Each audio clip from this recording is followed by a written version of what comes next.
3, 2, 1. Ladies and gentlemen, you know where the hell you at.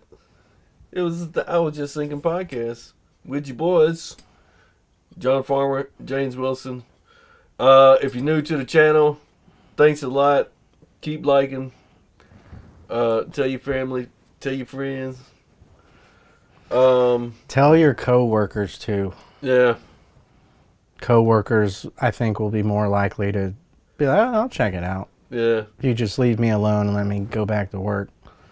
Yeah, just if you're in the cubicle or something like that, just put it on your computer. They're probably speakers listening. and just put it full volume so everybody can get the same experience. They're probably listening to a podcast already at work. That's what everyone seems to do now.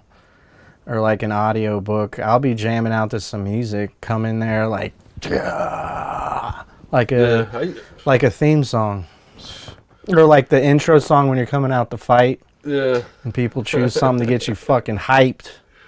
I used to have to do that in my mind when I was going to work. I was like, get myself pumped up. I'm like, fuck, let's fucking Monday, let's do it.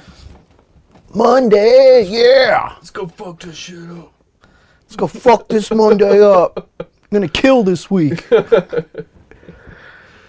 What would you listen to? Would you listen to like some hard rock, some death metal, some Kendrick Lamar, some Tay Tay, little Ariana Grande? Actually, most of the times, if I'm listening to music at work, it's either like a Deftones-ish or a Korn shit like that, or rap.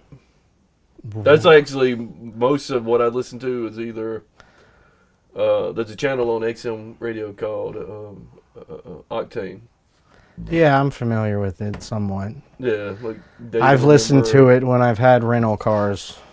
Yeah, so I like Ozzy's Boneyard and motherfucking Octane. Yeah, so I either listen to something like that or like Shade 45. If I'm comparing channels, I don't know if you've heard that one. But that's Eminem's station. He's got a station on Eminem, huh? Yeah. That's cool. Yeah, I mean, it's like they have like DJs, so they play like a lot of stuff that's not just like pop rap, but yeah, that sounds like a lot of fun. So you got to listen to that, get hyped up. Yeah. Like if you were about to go in a boxing ring, I'm pretty sure they choose their song. They choose whatever song they want, get them hyped up for when they walk out in their velvet robe, looking all badass. Yeah. What would your song be? You know, I've thought about this a lot of times because at one point I actually wanted to be a wrestler. If the opportunity arose, get out of here, where I would have got a chance to go to like an audition or something, I probably would have. No way. Yeah, I love doing shit like that. So I've thought about this before. I'm like, well, what the fuck am I? Because speaking of Ozzy, you know, you got like a crazy train. Yeah, that's a good one. Or straight up. We're going off the rails on a crazy train. Yeah, that'll get you pumped up. It's always popular. We'll go up with something like Young Jeezy. Word. Just something damn gangster as hell. He's gangster as hell. But with this whole Gucci Man beef, I lost a little bit. I see him as a little less gangster now. Yeah. With the Gucci Man beef. I think they were supposed to do a battle rap or something. But recently? Like, it was like last year. Oh, okay. They've been beefing for 10 years. And it was just kind of lame, dude. And Jeezy got bitched out. He looked like a bitch. Yeah. Jeezy's gonna fucking kill me now. Snowman's gonna come in my sleep and kill me. Snowman's the name. He's watching right now. He is one of our subscribers, you know. Yes, that's why everybody else should join in, because if we're good enough for Young Jeezy. Man, we used to listen to that like all the time. Yeah. It's just all talking about blunts and cocaine, selling cocaine, doing cocaine, smoking crack, selling crack, cooking crack. Great stuff. Great Atlantis music. Seriously. I mean, if you put it like that. Literally every song was just like every talking about selling and doing cocaine. Yeah, I You mean, there's cook like it in 4 the crack. requirements. You got to be pushing coke, running like a track star, driving something with peanut butter guts, and shooting somebody. Yeah, As long as you mention some area of that, you've made a great Gangsta grills, you bastards. bastards. Yeah, I used to listen to that shit all the time, and like the 3-6. That would be some good theme song stuff to get you hyped up. Oh yeah. I think I would probably lean more to a rock song, though. Actually, I mean, I would probably choose a different song every time. Do fighters do that? Do they like choose the same song for a while, then they choose a different song, or I don't even really. I don't know. But I'll get you hyped up. Shit. I mean, eventually, like after 2 years, you'll be like, you know what? This shit gets me more hype than that ever did. I'm tired of this song. I'm gonna go to this song. I fell asleep that song yesterday. There goes my hero. Watch him as he go. That would be one of mine, maybe. Because that's a dope song. What would that be? That's the Foo Fighters song. I picture the Varsity Blues movie where they're all coming out on the football field to that fucking song. They're all like slow motion as fuck. Playing. Doom, doom, doom, doom, doom, doom, doom, doom. There goes my hero.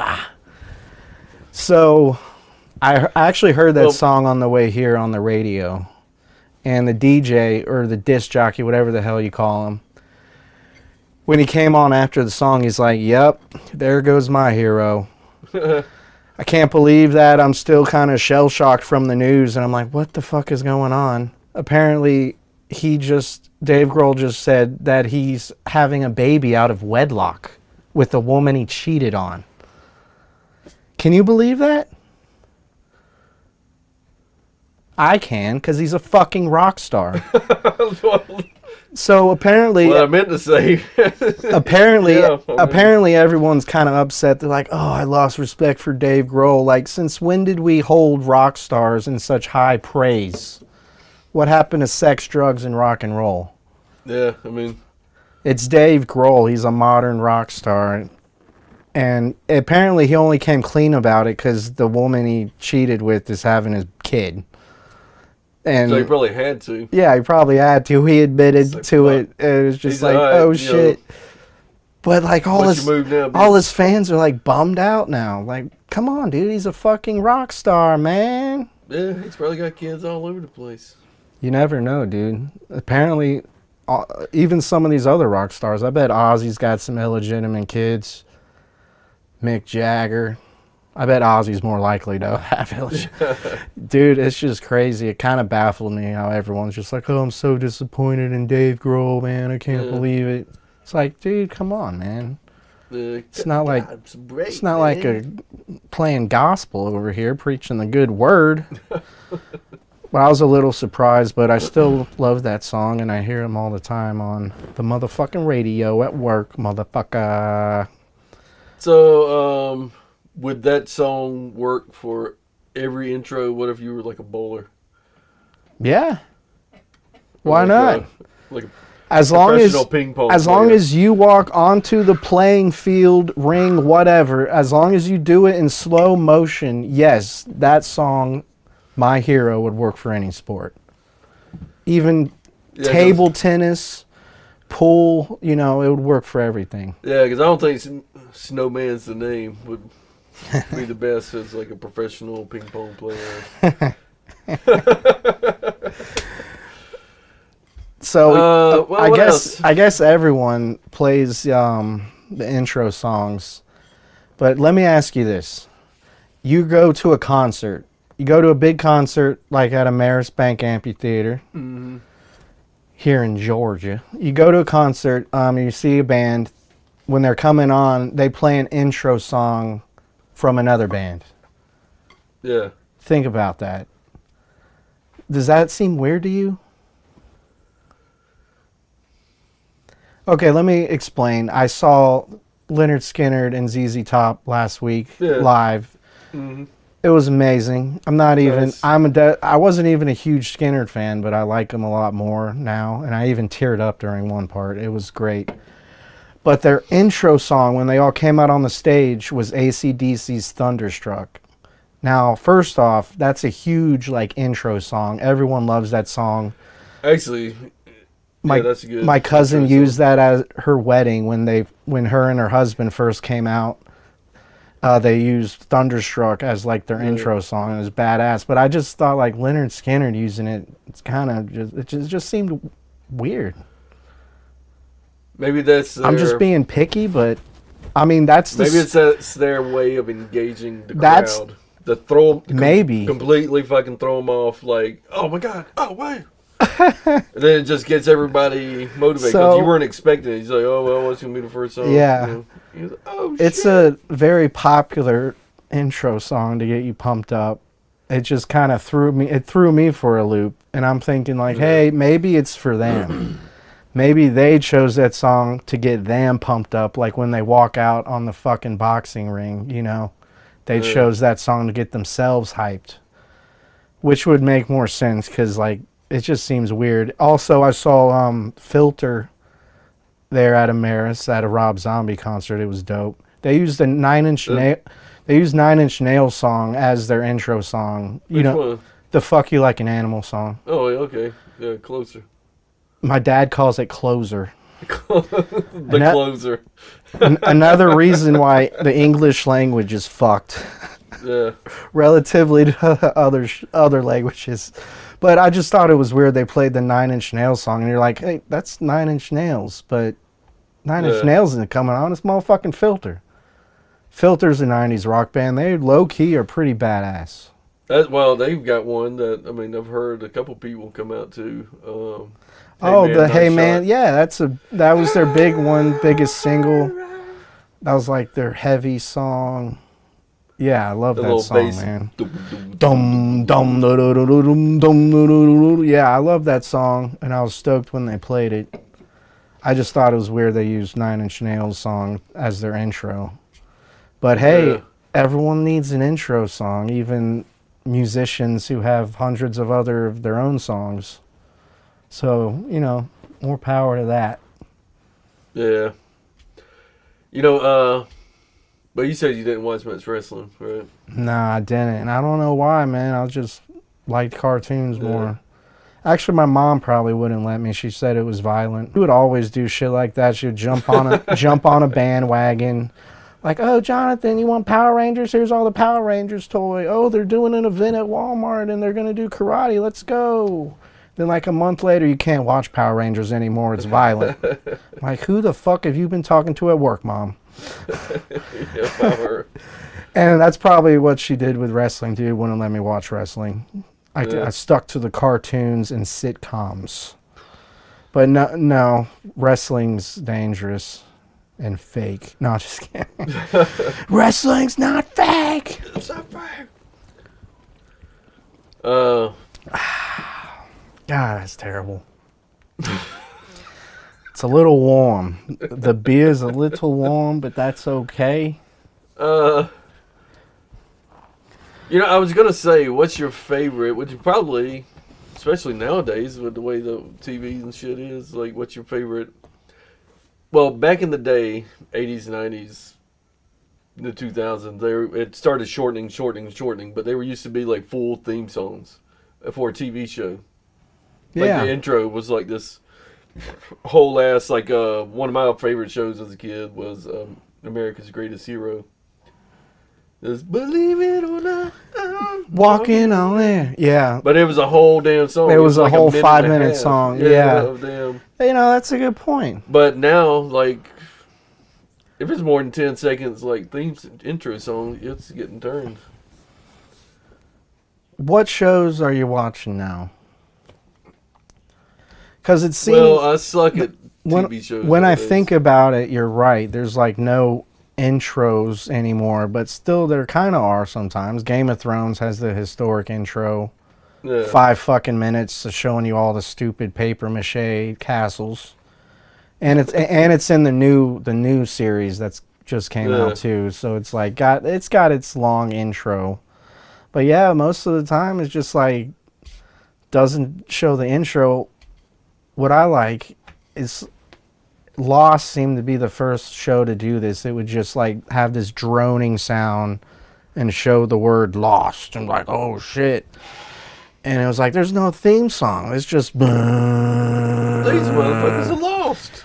And it seemed like it caught on more. And Yeah. now, like, you know, like even Stranger Things, it just shows the fucking title and it's like, that's like the simplest arpeggio thing. That's the button on a key. You just press the button on a keyboard to do that. It's so cool. Yeah. But yeah, you just skip the intros now. That's a whole nother can of worms too. You gotta like find someone to write a song. It's gotta be catchy enough to be caught on to and last for years. You watched The Big Bang Theory? Yeah. I watched some of it. Of course, Bare Naked Ladies got paid to do that intro song. Oh, really? And they fucking hit gold. It caught on. Like, everyone watched the show. They knew the song. It was on for years. They probably, hopefully, if they chose to get the royalties instead of the flat payment, maybe I was just about still to making ask. bank. Yeah, I mean, would that be just a one-time contract? Hey, Lots of times the artist can choose, like, do you want royalties? Which means, like, you're going to get a small check now, but you'll get more over the years. Or you get the big lump sum of, like, you know, tens of thousands, $100,000. But that just seems like a whole can of worms that producers got to make. They got to find someone, hire some artists to make an entire fucking song, then they got to like do an entire intro where it shows all the cast members like, hey guys, oh boy. It just seems like more trouble. It seems like more trouble than it's worth nowadays. Well, remember, I never thought about it until, remember the show Full House? Yeah. Well, yeah, Joey and fucking, what's Stamos's? Edward Stamos? I forget his name on the fucking show. Joe Stamos? Yeah. I forget. Fuck. Yeah, I forget what his name was, but Joey and that dude, their job was jingles. They created things, which is basically, if you started a TV show, you had to have somebody write you a damn song that was going to be stuck in everybody's fucking... Remember Cheers? Everybody knows your name. Yeah. I mean, that's still... True that. You play it now in a bar, and everybody will... Well, not everybody, but a lot of people... I have thought about it over the years. Like, it seems so easy, but yet so hard to make a jingle that's catchy. Like, billion-dollar executives are going to hear it and be like, yes, that's it. Yes, think of the McDonald's thing, that ba-da-ba-ba-ba. That's 4 fucking notes on the piano. Who knows what that person got paid? The voiceover dude. That's not even the person who did the jingle. Yeah. Whoever wrote those 4 notes just thought of it. Then they had to hunt down and find somebody who would ba-da-ba-ba-ba. Yeah, they got that actor. They get the actors to do it, but at first it was just that piano. It's like, dude, someone got paid oh my God, hundreds of thousands of dollars. Get McDonald's on the phone. And same to all those terrible insurance commercials that makes me hate their insurance even more. Like, Nationwide is fucking you. Or, you know, shit like that. It seems like hard to come up with some, but yet it's so simple when they're like just catchy and got a tune. Well, actually, I've decided my intro song when I go into the octagon is going to be the Friends theme song.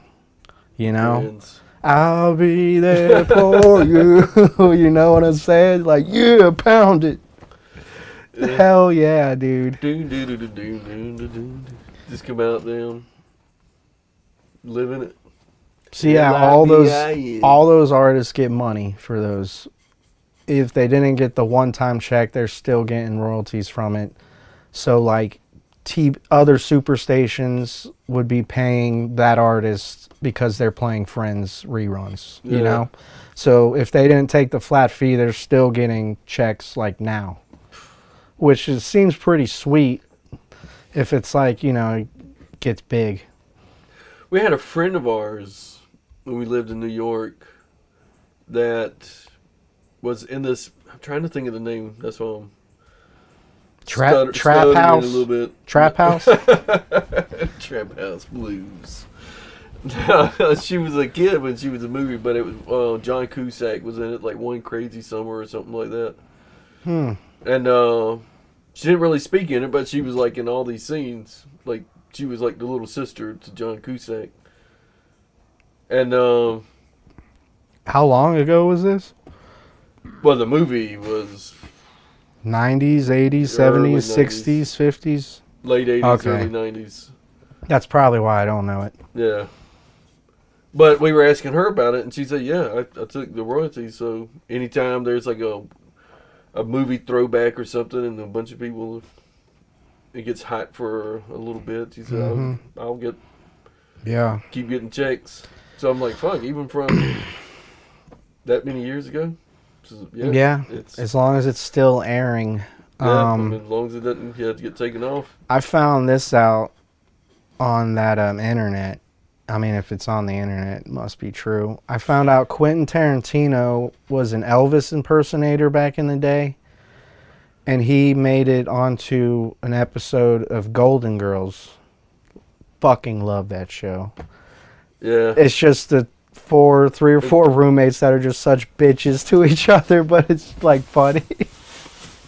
So he was on an episode of that, and it made it onto the greatest hit shows onto DVD. So we got royalties from all of that. He got royalties from the stations playing the reruns, and the whoever the fuck made the DVDs or whatever, the picture company. And that's how he was able to fund his first movie, Reservoir Dogs, which is a fucking awesome movie. Fucking awesome movie. I still haven't seen the whole thing. I know I'm going to get chastised. Have you seen Pulp Fiction? Oh, yeah. Well, it's the movie before that one, his first one. It's kind of similar with a couple little time jumps and the, you know, slick gangster stuff. But it's a lot different from Pulp Fiction, and most of it takes place inside a room. So it's like a fucking play. Yeah. It's like, this guy's like writing theater. It's so good. It's a great movie. But yeah, royalties pay off over the years. You never know. The dividends. It's all about the dividends. All about the dividends, baby. Oh, did you hear Weird Sean Diddy Combs? Remember we were talking about him? Well, I saw the breaking news today.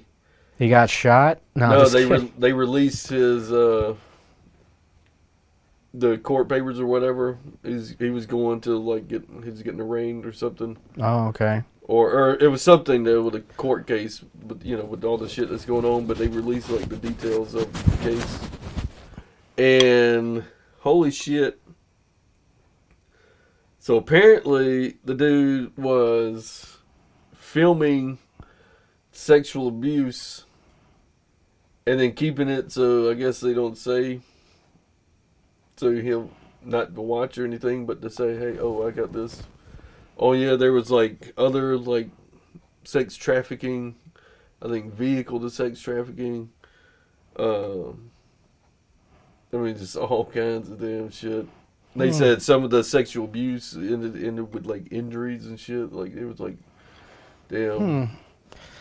I want maybe during these court hearings we'll find out some dirt on these celebrities that he had. Like, which celebrities did he have dirt on? How many fucking people right now sitting there, man? I shouldn't have had sex with that 16-year-old at Diddy's party, son of a bitch.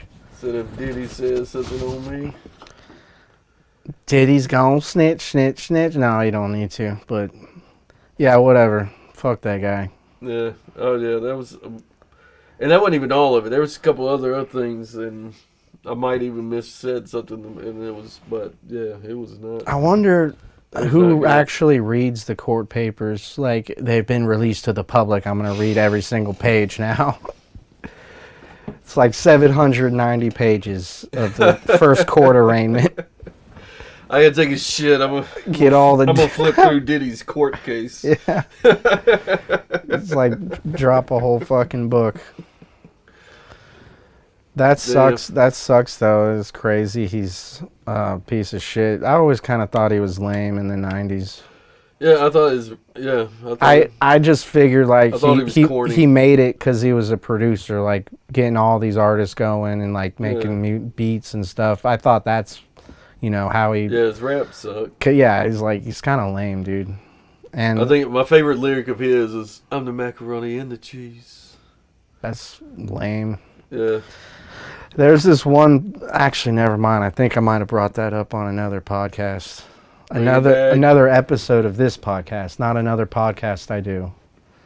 I don't have time for another podcast. I'm so busy with my jobs and research. And researching. You know how much research we do, people? Yeah, there's a lot of production cost into this. Hours at the library. Getting free Pornhub, and then 20 minutes of... Do they have internet at the library? Yeah, they got little computer stations. Okay, so if you ever had to Google to get rid of a body or like best way to get chloroform, go to your public library and Google it. So they can't track you later. Huh? Well, yeah. The government, they see what you Google, they see what you text if you ever get in trouble. So like, it's like this person Googled how to make a murder look like a heart attack 2 days before her husband died. Oh yeah. It's like, oh, that's a big red flag. But I went to the public library to research these highly illegal methods. When we were anonymously. When I was at Fort Knox, we lived in downtown Louisville. And Fort Knox is about 40 minutes away. Have you been inside Fort Knox and seen this stuff? No. I mean, you just drive by the little thing. You should be allowed in. Because some, like, D-list celebrities are allowed in. You should be allowed in. I thought about it, and I was like, I don't know if I want to go in. Because I'll go down there, and it's going to be like seeing, you're approaching Fort Knox. And you look over in this little field, and it's like this little... Looks like an Indian burial ground or something. Yeah, isn't it like just a hump? It's like underground, Yeah. So I was cool. like, I was expecting like some nice... So you're in the base at Fort Knox and a bunch of computer porn? Yeah. So we lived downtown, and our apartment building was right next door to the city library. Mm-hmm. I mean, massive freaking library. And, I mean, they probably had, like, 70 to 100 computers in this little wing over here. And you walk through, I had to use it one time, and you walk through, and over half the people, the homeless population, really, was playing little online gambling games. That's nice. Yeah, so you go through, I was like, man. Because they don't have like the screen covers, it's just rows, a long table that had just computer stations and everything. So you pass them by and you're like... That's a new utilization of a library I did not think of. Homeless people and people going to online gambling there. That's great. Great idea. Yeah. But I say that about the homeless people because we lived there and there was a lot. It's a place where... Louisville will collect money from other cities. And this is how places like New York and places like that, they clear out there. Oh, our homeless count is down. We're doing a good job. No, what they're really doing is paying another city and they bust them down. Moving them all to San Francisco. Because we would talk to a couple of them. I mean, there's, and the guy was like, no, man, it just happened. That's what it is. I said, well, no, I used to live here. But they paid me and said, hey, anybody want to go to Louisville? I was like, hell yeah, man. I ain't never been to Louisville. We should round up all the homeless people and take them to Hawaii. They'll love it. I think that's... Yeah, they would love Hawaii. It doesn't get cold, so they won't freeze. Yeah, I mean, it's outdoor weather all the time. Yeah, that's why they all fucking are in California, because, it's not cold. You're not going to... It's as picturesque homeless weather. Yeah, exactly. That's the name of the episode. Outdoorsman weather. Picturesque homeless They're not weather. homeless, they're an outdoorsman. And they don't got to worry about freezing to death on Christmas Eve because it has a moderate climate. Yes. Yeah, homeless. Can't be doing that. So, yeah, that would. Oh, I mean, I've thought about being homeless. Or just like if I could survive being homeless. I've Yeah. thought about that before. If I had My uncle's brother does it by choice. Really? Yeah. I only see him occasionally when he comes for Thanksgiving. Yeah. But he's homeless by fucking choice. It's like what he wants to do. He's batshit, I guess. Does he like take some of the turkey and put it in his coat pocket? I'm sure my uncle, his brother, sends him with plenty of leftovers. No, But yeah, it's just kind of weird. I envisioned. I've heard that most homeless people are just very mentally ill but don't want to receive treatment. And I don't know if I blame them. Like, I don't know if I would want to just go live in a mental institution. Yeah, It's like, I'd rather be under the sky going batshit crazy. Yeah, that would be. I don't know. That'd be interesting. I wonder if somebody's had to have done like a research of like the mindset of the fall and the eventuality of ending up in homelessness. You know what I mean? Yeah. Either way, ladies and gentlemen, well, if you're under a bridge, we love you. Tell all your other homeless friends to subscribe as well. For sure. Anyway, I'm running out of things to say. So, on that note, peace.